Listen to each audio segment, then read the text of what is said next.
Hi friends, it's Sunday afternoon லஞ்சுக்கு பார்த்திங்கன்னா meal maker பண்ணலான்னு வந்திருக்கோம். எப்படி பண்ணலான்னு பார்க்கலாம் வாங்க. ஃபஸ்ட்டு வெந்நீரில் உப்பு போட்டு அதுக்கப்புறம் மீல் மேக்கர் நல்லா பாயில் பண்ணி எடுத்துக்கலாம்.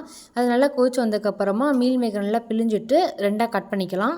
தேவையான அளவு உப்பு, தனி மிளகாய் தூள், இஞ்சி பூண்டு paste, garam masala, கலருக்காண்டி Kashmiri chilli powder, கொஞ்சம் கார்ன்ஃப்ளவர் மாவு, கொஞ்சம் கடலை மாவு, கொஞ்சம் அரிசி மாவு போட்டு நல்லா நம்ம பிரட்டி எடுத்துக்கலாம். அதுக்கப்புறம் கொஞ்சமாக நம்ம ஆயில் விட்டுக்கலாம். இப்போ இதை நல்லா பரட்டிட்டு ஒரு 1/2 hour ஃப்ரிட்ஜ்லேயும் வச்சுக்கலாம், இல்லைன்னா நம்ம வெளியிலையும் வச்சுக்கலாம். அது நல்லா ஊறினக்கப்புறமா நம்ம ஒரு ஆயிலில் போட்டு நம்ம ஃப்ரை பண்ணால் செம்மையாக இருக்கும். ஸோ இப்போ நம்ம பரட்டியாச்சு. அதுக்கப்புறம் ஒரு 1/2 மணி நேரம் கழித்து இப்போ நம்ம ஃப்ரை பண்ணிக்கலாம். இப்போ ஒரு கடாயில் எண்ணெய் விட்டு அதில் நம்ம ஊற வச்சுருந்த மீல் மேக்கரை போட்டு நம்ம ஃப்ரை பண்ணி எடுத்துக்கலாம்.